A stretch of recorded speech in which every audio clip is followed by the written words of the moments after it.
Friday is, you know, because I'm here with everyone and a lot to look forward to for the weekend, and everyone's energy seems to be in good places on Friday, so I love Friday. Good choice. Yeah. Second most important question. What's your favorite junk food? Favorite junk food? Ooh, that's a hard question. I love junk food of all kinds, but I've spoken with my wife a lot about this. I'm more of a salt guy than a sweet guy. I love both. And so I'm gonna say the first thing that comes to mind is Bugles. Bugles, those little chips. Those little Bugles. You can't eat like 1 or 10 or like 100. You've got to eat like 200. I do. All right, let's get serious. Where'd you grow up? That's not an easy. That's a good question, but it's. I'll try to give a quick answer. I grew up in 3 places primarily. Brunswick, Maine. My father was a professor at a place called Bowdoin College, and that's what drew me to Brunswick, Maine. And then we moved to Washington, D.C., and then after that, San Francisco, California. So 3 pretty distinct places. But if someone were to ask me where I'm from, I'd say Boston, because I've lived in Boston and the surrounding areas more than any other place. Yeah. Oh, what was your favorite subject in elementary school? So these are great questions. I would say one of the things I love about elementary school is that you tend to do a lot of subjects blended together, which I liked, and you do less of that as you get older. You more focus on English or math kind of distinctly. One of the things that I remember, I really, really loved elementary school because I had great teachers, and I remember them, each of my teachers, you know, really, really well. So the quick answer is I loved doing subjects together, but if I guess I had to pick one, it would probably be history, because I was always taught by my family that history was a collection of real stories, and I love stories, and stories about the past always excite me, so probably history. Okay. Who or what inspired you to be a teacher? So right back to the previous question, I was really lucky to have great teachers when I was growing up, and I was able to see how much they influenced my life and how much better my life was because of them. And so what I decided pretty young was that if I could do that for someone else, if I could be like a teacher for someone else, that I would want to do that. And and I come from a family of teachers. Both my father and my mother were teachers. My mother was a U.S. history teacher for high school, and my father was a college professor. So it kind of came, it's like the family business. So that inspired me to teach. Just a second. Yeah, take your time. You came up with great questions. What is or what was your favorite grade to teach and why? My favorite Grade to teach. Oh gosh, these are all great questions because they're hard. I'm very lucky to have taught first grade all the way up through 12th grade. So I've taught a lot more grades than probably most teachers get to teach. So I enjoyed all of them. Probably, I don't know if I have a favorite. I taught most of my career in high school, and I'd say of all the grades, I loved 9th grade. 9th grade is of course the beginning of high school, and 9th graders they're constantly going back and forth between being little kids and grown-ups. And it happens even in like a period of like 5 minutes. A student will act just like a 4th grader, and then in the next minute they'll act like my uncle, you know, and they have like sophisticated comments, and yet they can laugh and joke around in ways that remind me, you know, what's great about being a kid. So I love that. That's a fun grade. All the grades are fun. What is your most joyful and most challenging time during the pandemic? Ooh. I'll start. I always love ending with the good stuff. So the most challenging was at the very beginning when we had to make the decision to all go remote.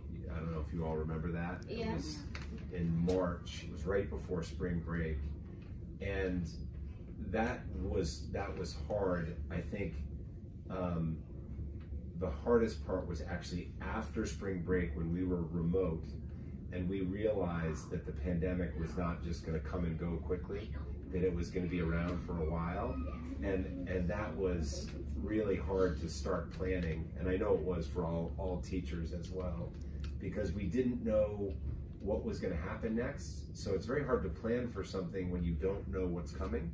So that was a really difficult time. The first year of the pandemic, I would say that was probably the hardest. And then you said the most joyful? Yeah. Joyous? I think for a lot, there were many silver linings. Have you heard that expression, silver linings? You know, things that out of something bad, something good comes. And it comes from oftentimes when there's a rain cloud, if you look, if the sun is shining behind it, it looks as though there's a silver lining around the cloud. So it's a kind of a neat little metaphor. When you look at a cloud that usually is dark and has rain, you can see something beautiful attached to it as well. So a silver lining, and there were many silver linings during COVID, which is something really hard and difficult that also had something good come from it. And I think the best part by far was because we couldn't go and do a lot of things that we normally did, we focused on being together as families, many of us, and we certainly did. My grown daughters who had graduated from college, so we thought that we had said goodbye and they were off into the world. They moved back in with us. They were 24. We have twins. We ended up doing a lot as a family, our close family and also our extended family, which was really great. That was really fun, just to have more time together as a family and be creative and play games and do things that we didn't normally have a chance to do. That was definitely the most joyous, I think. If you were not a teacher, what would you do for a profession?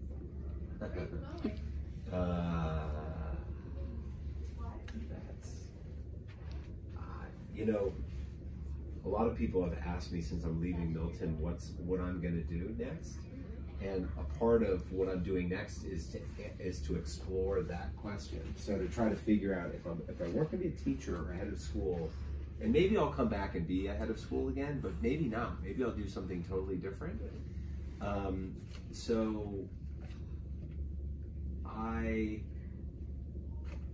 A part of teaching is actually, like, the love of history is about telling stories. And so sometimes I think about being an entertainer of some kind, you know, a way to tell stories, but to do so in a way that makes people laugh and smile. So I mean, sometimes I don't think I'd be a good comedian, but maybe an actor or something like that would be kind of fun. What's that? Yeah, you can go to my shows. That's good. One of my daughters took a class in how to be a stand-up comic. So she studied for a bunch of months what it would be like to stand up in front of people to make them laugh. She did a great job, but what she told us all was that it was fun but really difficult, and that a part of that work is what they say dying on stage, which is really difficult, because no matter how good a storyteller you are, no matter how great a performer you are, particularly for comedians, there are going to be days and nights that you don't have your good stuff. So you're up in front of people trying to make them laugh, and they're not laughing. And that's really, really hard, Maybe you know? you could be like Yeah. a movie maker. I want to be a comedian. Comedian, you do? Yeah, there's a lot to be, there's a lot of exciting things about that. One of the things, when you talk to comedians and or storytellers, making people, I give a lot of speeches that's a good thing. I used to be terrified of public speaking. When I was your age, I would rather do a lot of things, but not speak in public. And it wasn't until I was in 8th grade that a teacher really pushed me to speak in front of a group, and I was terrified. But after I did it, and I did it a little bit more, I started becoming more comfortable. And then when I did it and did well at a couple of speeches, it was really fun. And a part of it was seeing like a group of people who were listening to you, but also making people laugh and or just feel something. And that's really cool. So yeah, so maybe something doing that would be something. But that's a lot of that is like being a teacher too. So something similar but different. But maybe one day you'll see like, oh my gosh. I've always thought it would be fun. Like when I leave Milton, some students, like when you guys are in high school, I want, there's a part of me that wants all of you to say to each other, oh my gosh, did you hear what Mr. Bland is doing? I couldn't believe it. And all of a sudden, like I'm in a movie, like a big movie, like small part, big movie, you know, or I'm a comedian, or I do something that you're like, oh my gosh, I can't believe it. Look at him. So we'll see. Who? We'll see. Him. Him. Yeah. What is a favorite moment of yours from your time at Milton? Favorite? Yeah, favorite moment. Yeah, I've been asked this a fair amount, and there's so many. I mean, it's been 14 years. Like, how old are you? 10. Most of us are 10. So I've been here for 4 years before you had even been born, which is amazing to me. It's just incredible. So there are a lot. There are many, many wonderful moments. But I think 3 most special moments were when I could hand each of my children their diplomas. So when each of them graduated from Milton, that was very, very special to be able to see them come across the stage and have that moment where they had achieved so much, and it was a part of my school that they had experienced. That was really special. That sounds cool. It was really cool. And so I don't know if you've heard this, but my son is a very big man now. He always was a very kind of big person. He got taller than me when he was in 7th grade, I think. Wow. And he, by the time he was a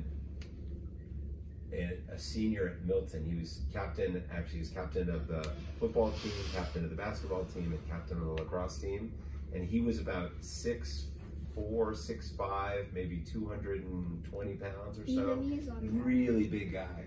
And so when I gave him his diploma, he lifted me off the ground. He came and gave me a hug, and he picked me up off the ground, you know, and I will always remember that. And I gave my daughters, I also remember the hug that, and someone got great pictures of us at each of those moments. So I have actual pictures of the actual moment. Like in frames? Yeah, in frames. They're all in my house. And that reminds me of, because it's, you know, it was special for our family, but graduation and your move up ceremonies and so on are always so special because you're reminded why it's so much fun to be at a place like Milton. You know, things that, you know, you watch people grow and become grown people and learn lots of things. So that's really fun. Yeah. We have a few final super important questions. Okay, I'm ready. What's your favorite healthy food? My favorite healthy food? I also love healthy food. I like junk food. I like healthy foods. Super. Something that not everyone likes. Yes. Did you say broccoli? Yeah, I would say broccoli. I really like broccoli a lot. Broccoli and asparagus. I like a lot of greens that are really good for you. Yeah. Okay. I did peppers and mustard, so I understand. Cool. How about your favorite book when you were in elementary school?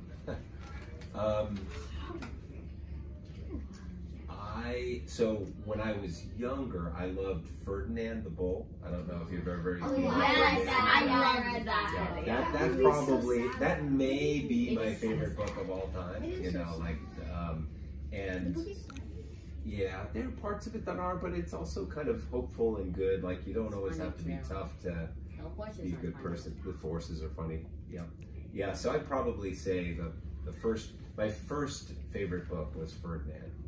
But I also, then as I got a little bit older, my mother gave us, I'm one of 3 boys. I have 2 brothers, an older brother and a younger brother. And actually my older brother's kind of a little famous because he launched something called Xbox. You all ever heard of Xbox? Yeah, he's a little Did he? famous. He launched Xbox. Famous. Yeah, he retired when he was 40 years old. He was very young when he was in charge of the whole marketing of that whole product, and no one ever knew anything about it. And then it launched, and it went kind of crazy. So anyways, I have 3 brothers, and my mother gave us a really cool gift when we were young, which is to read to us. We loved stories and books and so on. And the Narnia series, do you all know the Narnia series? I remember the that. Witch and the Lion, the Witch, and the Wardrobe. Yeah, you got it. The Lion, the Witch, and the Wardrobe. I remember that. And then we read that. James and the Giant Peach was another. Oh, I read And that. Roald Dahl is an author that my mom read. And I love that. I remember sitting in bed and with my brothers and having books read to us. So I love books. I love someone reading me books as well as reading. I was always, still am, kind of a slow reader. I wish I read faster. But my wife and I both claim that. Like, it takes us a little while longer. We read well, but it just takes us longer to read a little bit. So that's always been a thing.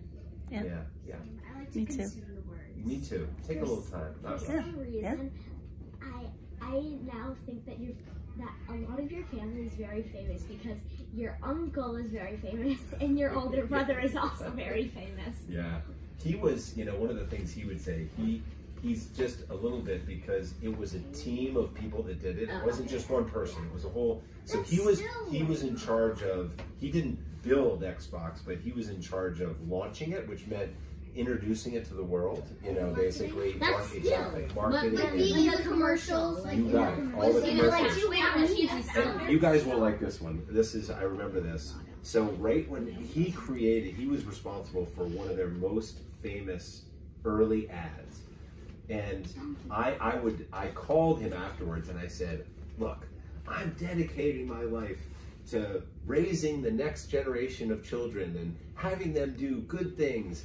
And you put out an ad like this and you're dragging everyone down, and you'll understand why. The ad was actually very funny and very effective, but it didn't send the message that I thought was like wholesome and good. You'll understand why.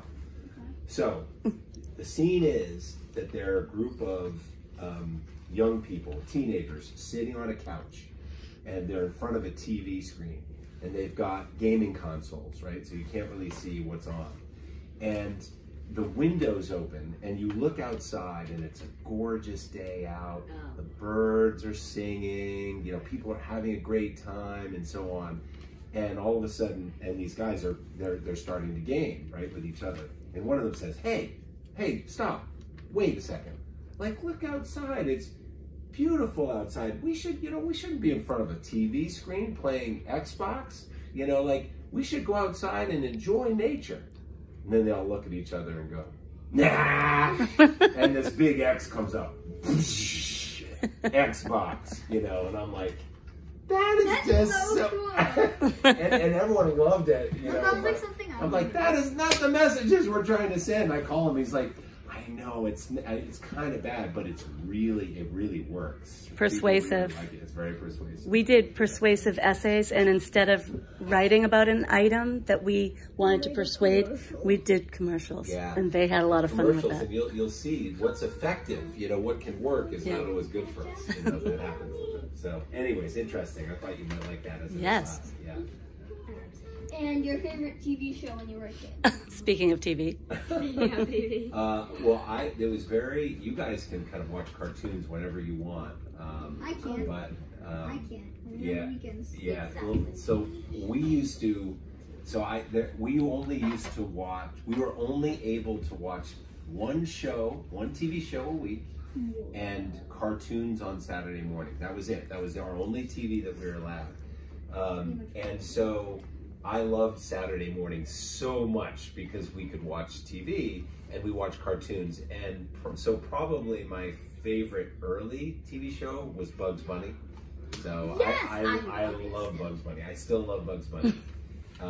And then, funnily enough, when I got older, there was a show called The Love Boat, which was like my one. I don't know why I chose that show, but anyways, that was a good show. I liked that. It was a good show. Yeah, it was romantic. Good acting, I've always been kind of a romantic. Yeah. How'd we do? How many more questions, Gabe? Just this page. Okay. Okay, we're good. What about your favorite animal? Favorite animal?